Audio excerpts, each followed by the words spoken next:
Noah. I'm here on behalf of the AGC blockchain. It's only my alma mater. Of course, I'm a little bit too old to be a student right now at AGC, but it was the case a while ago. And just as a way of introduction, my name is Sébastien. I'm an economist by training at AGC and other universities.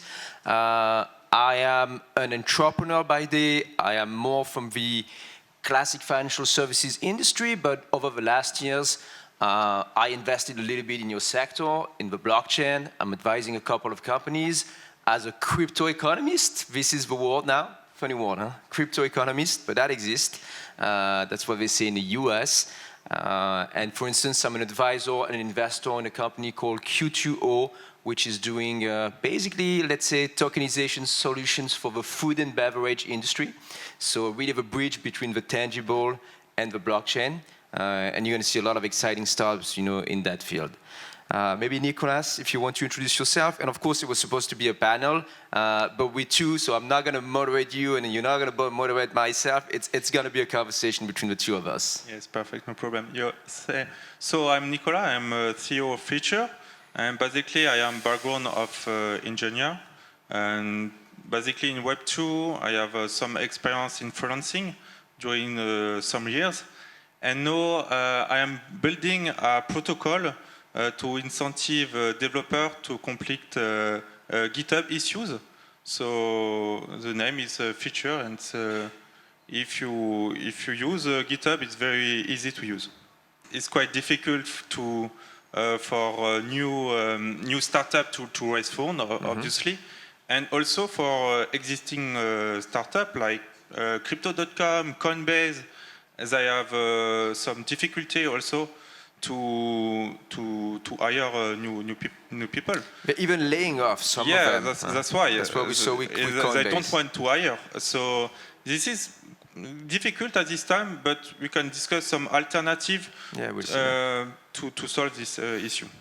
Okay, what I do believe on my side with a macroeconomic environment is that few people in the blockchain industry, they realize how beneficial that environment had been over the last years. It's been, I would say, the macroeconomic environment was nothing but tailwind, and now it's nothing but headwind. And when I say tailwind, it's that we were living in a world of very low interest rates. If you take the example of Europe, France, over the last 5 years.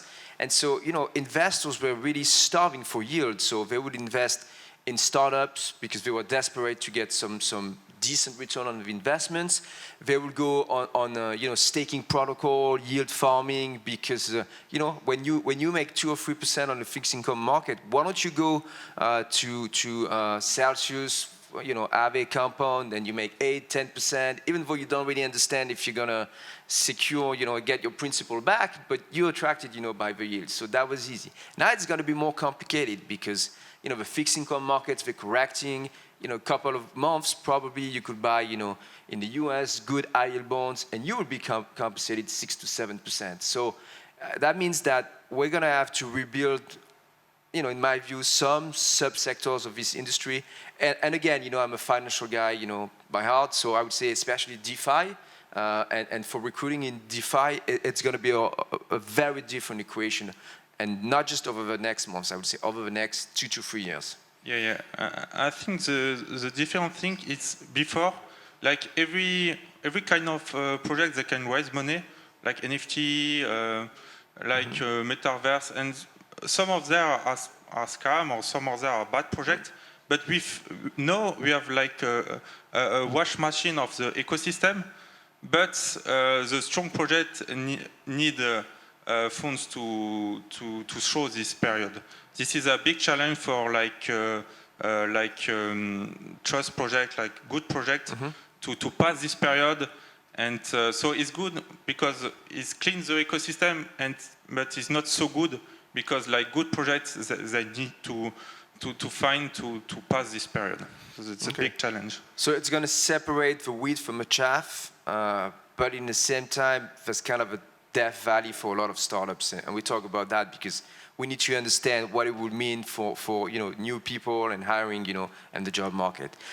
The second drivers that I wanted to discuss with you, before really talking about human resources, is really startup history. And this is going to be on the brighter side, but not everyone lived through that. But obviously, in tech, because let's face it, blockchain, Web 3.0, crypto, it's a subsector of tech, okay?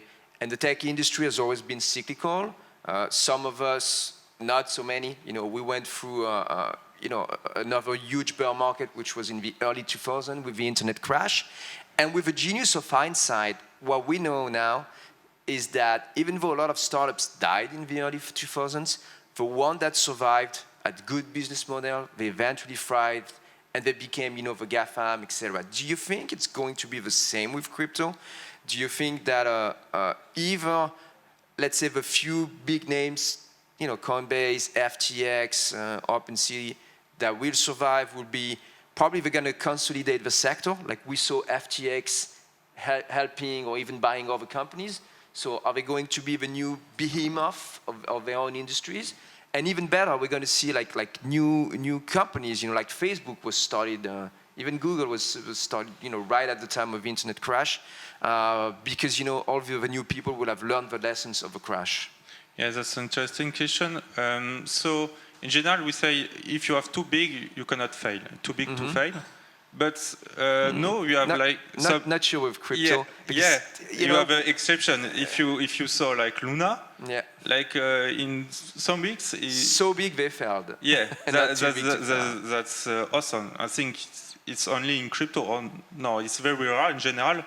But yeah, I think like Coinbase, Binance especially, they cannot fail. They are too big and they have like a good business model. But yeah, if you have a business model based on something tricky, it can be very dangerous, obviously, at this time. But yeah, if it's legit, I don't know, it's fine.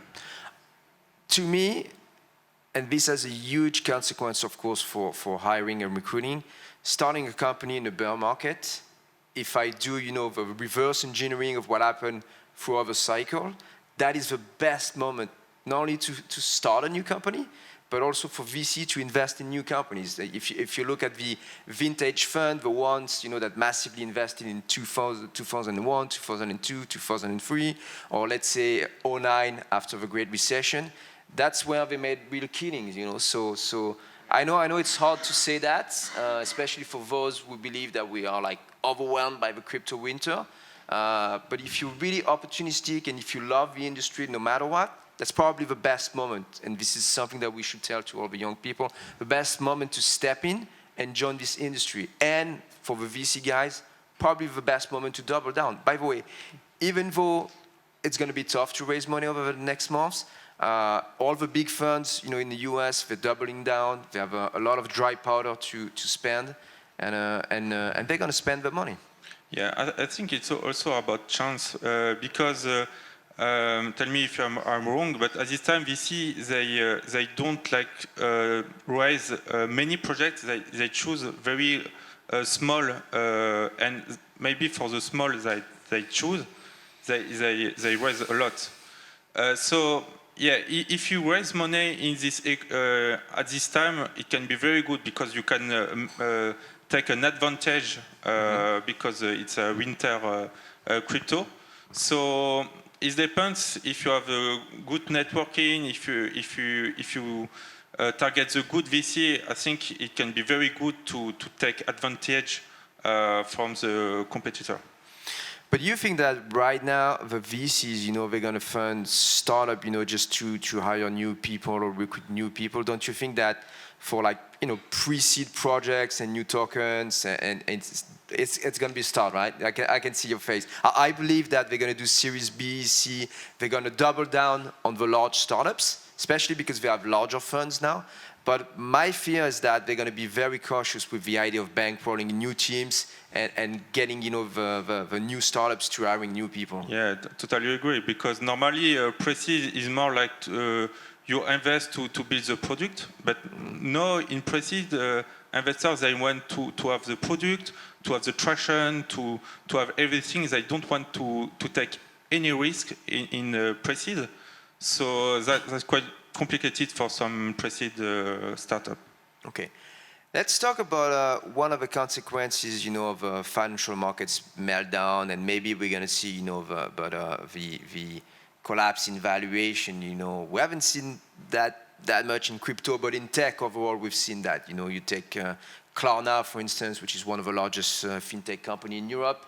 I think they raised money at a valuation, a few weeks ago that was like 1/3 of a valuation a few months ago. So that will happen in crypto, especially for those who need to survive and need to raise money to survive. But let's discuss that, and you know that as a founder. But one of the way to motivate new employees and to attract them is to give them options, stock options, and in the crypto business, it was even better because you had also teams that could get tokens that are immediately tradable like securities. All of that is collapsing.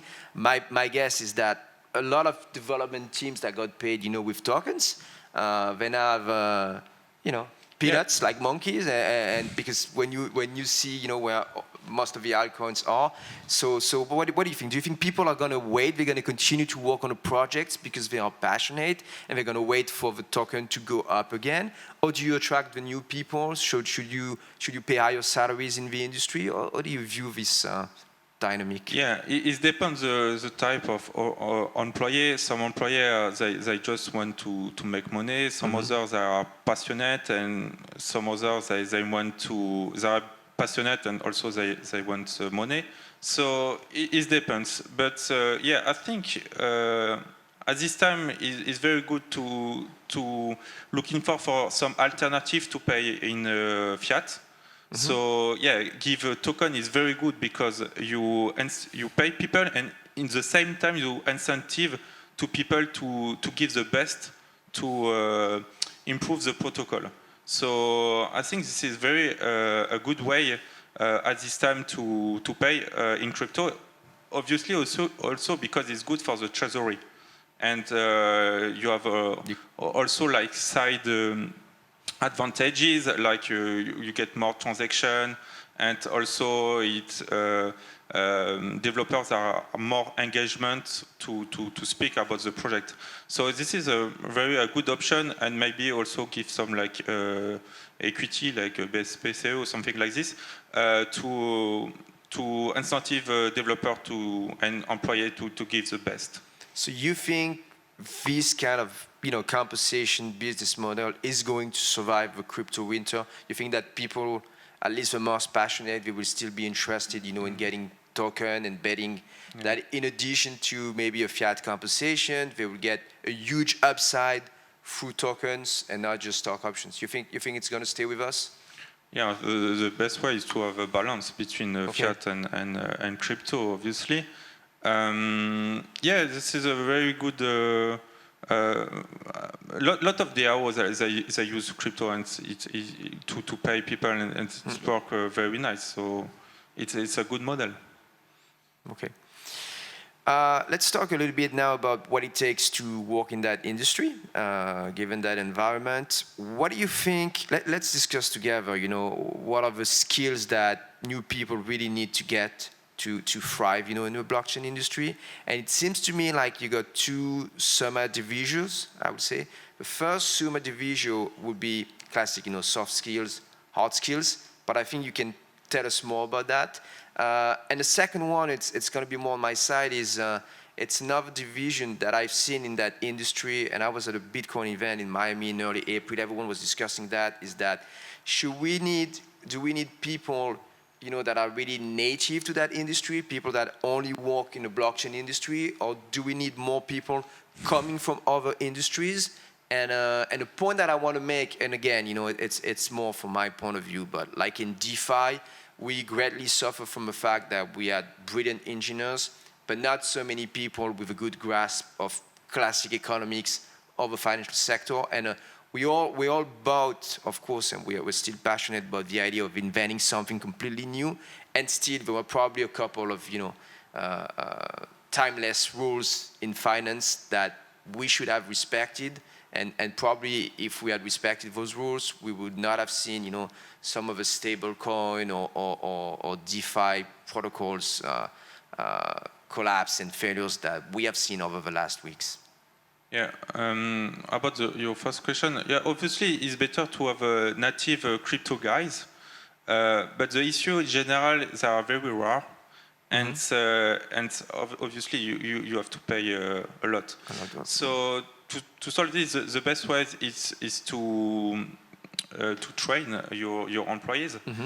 And You're talking about development, coding, yeah, or the team? Because what I yeah, said, that's a good question. Yeah. For developer, let's what start I'm with not- developers Yeah, first. for developer, yeah, the best way is to hire some like senior Web2 developer, and they explain how Web3 is working. So but you have to choose like very adaptive candidates. So the soft skill to learn fast, it will be very important in this case, because you cannot spend like 2-3 months to explain the Web3. So you have to target like candidates with senior skills, but with very good skills to learn. I think this is the best candidate for you, because you don't need to pay too much, and in some months you can have a very good developer. And in general, kind of developers that are very passionate to learn a new thing, and especially Web3. So it can be a very good opportunity to hire kind of candidates. Yeah, and they want to work on actual projects. So when they are passionate, of course, Yeah. they can be the best candidates.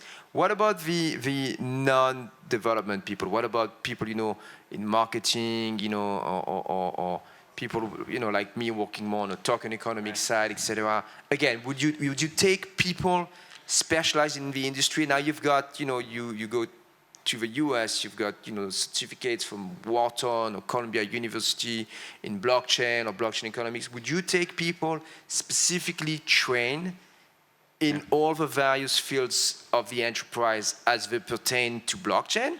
Or would you just take people from experience from another sector that they're going to bring to your startup? Yeah. This is a tricky question. First, it's very difficult at this time. We don't have school, institution to learn Web3. No, it starts with Alia, for example. Yeah, you have everyone is some trying French to school, start but everything, it's very new.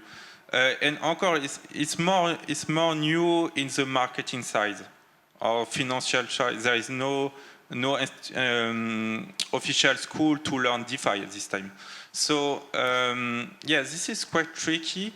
And sometimes you can hire like a senior marketing in Web 2, but he's a junior in Web 3, because it's completely different.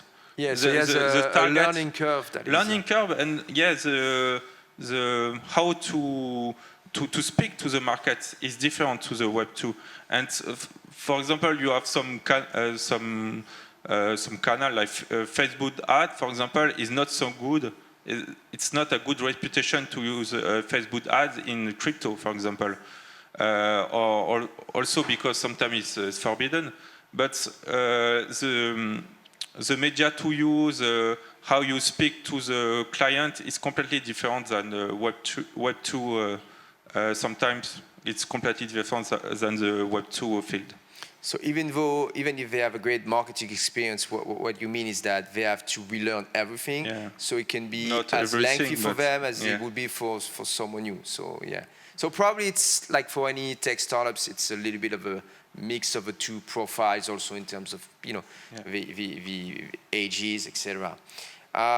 There's another subject that we haven't talked about, but in some of our exchanges together, we discussed that, and we were supposed to have someone from India today specialized in that sector. What about offshoring, and outsourcing in that industry? I've been in touch with some people from, Vietnam or other countries telling me, hey, I can help you with your blockchain project.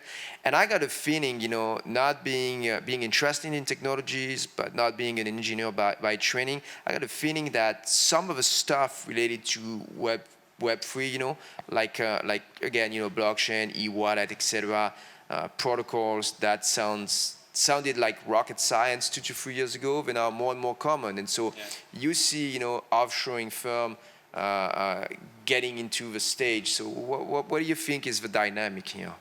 Yeah, it's totally different than a few years ago. A few years ago, also because the technology was very immature, it was so difficult to build something. No, it's kind of something mainstream, and now we have a lot of documentation, you have a lot of video to learn. So no, it's possible to outsource, but be careful because it's like Web 2.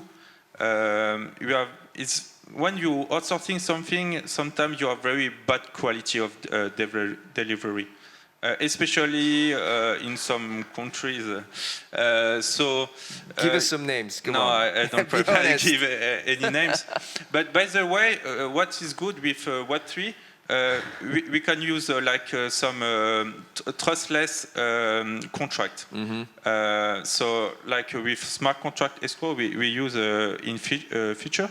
So it's very good to create trust between the client and the worker, and also to guarantee the quality of the product. So with Web3, we have a new step to be trust to outsource your product. Okay, I will definitely not, outsource the core of my product for a new startup. It's a question of sort of IP, but for ancillary, products, complementary products to the core product, I might do it. And I see also that, the consulting firm, the KPMG, etc., of the world, the Ernst & Young, they have no issue, dealing with outsourcing firms for the blockchain project. It's a little bit like SaaS, like software as a platform, etc. But it's really for very common and human-intensive, task. Exactly like building your website. Like just to build a regular plain vanilla website, you can use outsourcing. And I guess in the blockchain industry, you got a couple of functions of protocols like e-wallet, etc., where notwithstanding security, you could do it with someone, again, in Asia or in another part of the world. And another tendency also, my question was probably too precise, because even before talking about outsourcing and offshoring, I think a real new trend with Web 3.0 that was not so prevalent, with Web 1 and Web 2, is really the fact that we start companies, globally, with scattered teams all over the world. Q2O, this startup that I'm helping, they have people, in France, in Switzerland, in Asia, on the outsourcing side, but also one guy in the Silicon Valley, for business development. So don't you think that it's the new business model to start, global companies from a get-go? And what does it mean for hiring, by the way, if you don't see everyone? Global company, especially because of the COVID also, is very common to do things remotely.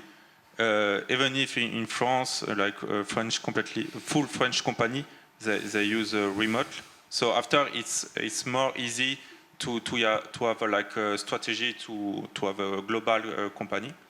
Thanks to COVID for this. What is important when do you want to have a global company is to have a strong culture, because the people they are quite alone, so you need to have principle of communication. You have to be very organized, and also you cannot monitor you cannot do micromanagement, and you cannot see what the people do. So you have to think to new tool to track the performance of your employees, and also you have to set up a very good culture to be sure the employer they are motivated to, because if they are not motivated, they can just fake the work.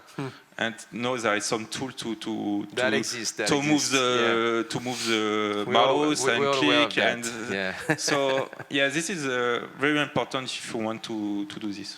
Speaking of, you mentioned a very important word, which is the word culture, corporate culture. So when you hire someone for a blockchain project or Web 3.0 company, what do you think are the specific startup culture or values that you should put forth if you want to attract, that employee that you really want to join your company? What is the in my generation, I all remember, we all remember the Google motto at the time, which was "Don't do evil." That was bullshit. We know it now, but everyone wanted to work at some point at Google because Google was a huge company already at the time, but not supposed to do evil like the Coca-Cola or the McDonald's of the world. So without falling into that sort of corporate crap, but what do you think is the best discourse to attract young people? I don't think so. There is a unique best solution to this best culture. Because you have very good company like Amazon or Uber, or they have a culture of do your soul, give everything, and some employees sometimes they make burnout, but they are successful. So, but other companies I want to make healthy culture. And it's working very well. So I think it depends what you want and your vision and your values. But I think there are not one answer on this question. Okay, so there is no template, and by the way, No, whether it's a bull market, a bear market like these days, I guess it's always a tricky question, to find the new employees and the best employees that really match your values and what you want to do for your project, especially for a new startup, right? My guess is that for a large company, that's pretty easy, it's standardized, but when you launch a new project, and in the case of blockchain, sometimes we're not even talking about companies, talking about labs, new project, it's a different thing, right? Yeah, it's a different thing. What I saw with Feature, if we made some template to learn new things, developers are very engaged. They like to learn something new, and especially if they think it will be interesting for them in the future if they want to build a side project like side Web3 project or something new. So if you have a good communication about what is the best thing to be productive, the best thing to have clean code or to have more code productivity. So this is a good culture to keep engagement from your developers. Okay, so I haven't checked the time, but I guess we're gonna wrap it up and give a mic back to Benoit, if you can hear us. Benoit, we're gonna wrap it up. I think we're good. I haven't checked the clock, but thanks, okay, Nicolas. Thank you. Bye-bye.